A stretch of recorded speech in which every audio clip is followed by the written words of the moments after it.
Have you ever stopped and wondered how you can type your credit card number into a website and have it just work securely? I mean, the internet is a massive public place. It feels like it should be impossible, right? Well, it's not magic. It's a really clever process called hybrid encryption, and we're going to break down exactly how it works. So here's our roadmap. We'll start with the basic problem we're trying to solve. Then we'll look at the two main tools for the job. After that, we'll follow a secret message from the client's perspective as it gets locked up, and then jump over to the server to see how it gets unlocked. And finally, we'll answer the big question: why go through all this trouble in the first place? All right, first things first, let's really nail down the fundamental challenge here. This is really the core of it all. The internet is like a gigantic, crowded room where everyone is shouting. So how do you whisper a secret to your friend on the other side of that room without anyone else hearing it? You can't just shout it. You need a way to put it in a box, lock it, and be absolutely positive that your friend is the only one on Earth who has the key. So to solve this puzzle, we can't just use one trick. We need a combination of cryptographic tools, a whole toolkit, really, where each tool is perfectly suited for its part of the job. And here are our two star players. On one hand, you've got symmetric encryption, like AES. Think of this as a simple, everyday padlock. You use the same physical key to lock it and to unlock it. It's super fast and efficient. But you've got a new problem. How do you get that key to your friends safely? And on the other hand, we have asymmetric encryption, like RSA. Now this is different. This is where things get really clever, because it uses two different keys that work together as a pair. The first key in that pair is the public key, and it's exactly what it sounds like. You can share this with absolutely anyone. It's like an open padlock that you hand out. Anyone can take that padlock and snap it shut on a box. But, and this is the critical part, they can't unlock it. It's a one-way street. Its only job is to lock things. And then there's its partner, the private key. This is the one you guard with your life. You never, ever let it out of your sight. It's the one and only key in the universe that can open the padlock that was locked with its public twin. And just like that, our key sharing problem is solved. You can give everyone a lock, but you're the only one who can open it. Okay, we've got our tools. We've got our padlock and our special two-key system. Now let's see how the client, your computer or your phone, actually uses them to lock down a secret message before sending it. So here's the game plan, step by step. First, we're going to create a brand new one-time use key for our fast AES padlock. Second, we use that key and padlock to lock up our actual data in a safe. Third, and this is the genius move, we take the key to that safe and we put it inside another, even more secure lockbox using the server's public key. Finally, we send both the locked safe and the locked lockbox over the internet. Step 1 is beautifully simple. The client just generates 32 bytes of completely random data, pure chaos. And that little string of chaos, that's our temporary 256-bit AES key. This is the key for that fast padlock. The important thing is it's a one-hit wonder. It's created for this one message and will never be used again. All right, key in hand.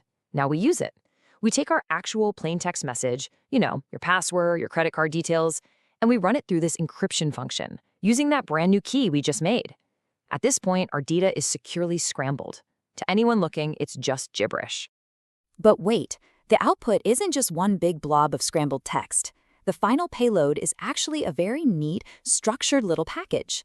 It's made up of 3 distinct parts: the ciphertext, of course, but also 2 other critical little helpers. Let's break that down. First, you have the IV, or initialization vector. Think of it as a little bit of randomness sprinkled in to ensure that if you encrypt the word hello 1,000 times, you get 1,000 different looking results. Super important. Then you have the ciphertext. That's easy. That's our actual locked up message. And finally, the tag. This is my favorite part. It's like a digital tamper-proof seal. If a single bit of this message is flipped in transit, this tag will fail verification. It's a guarantee of integrity.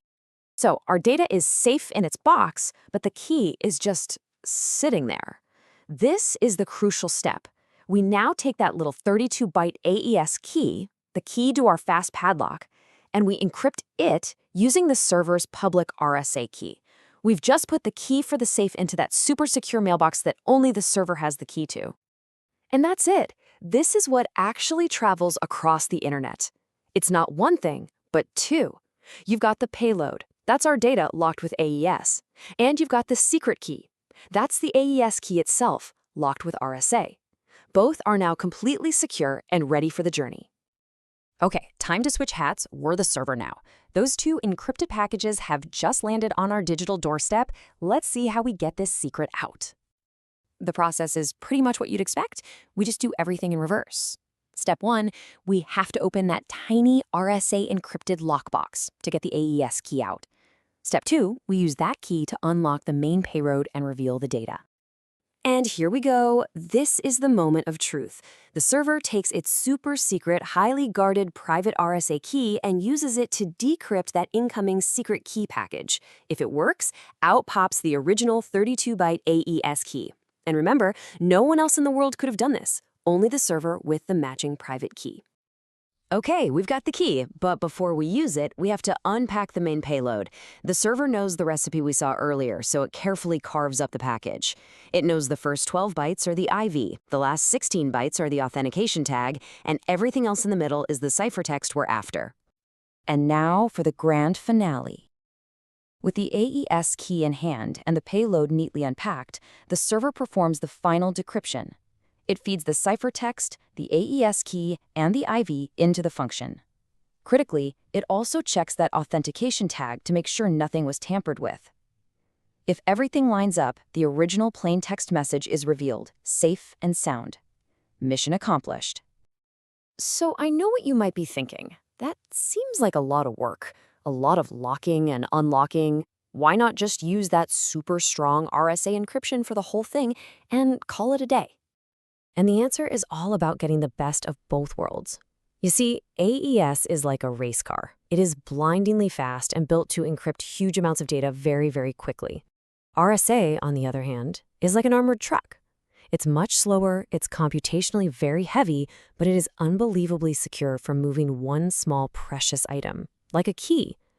By combining them, we get the speed of the race car for the bulk of our data and the security of the armored truck for the key. So if you remember just one thing from this entire explainer, let it be this. We use the slow, super secure method, RSA, for one tiny but critical job, to safely protect and deliver the key for the lightning-fast method, AES, which does all the heavy lifting. This elegant dance between two different kinds of encryption is happening billions of times a day, all around us.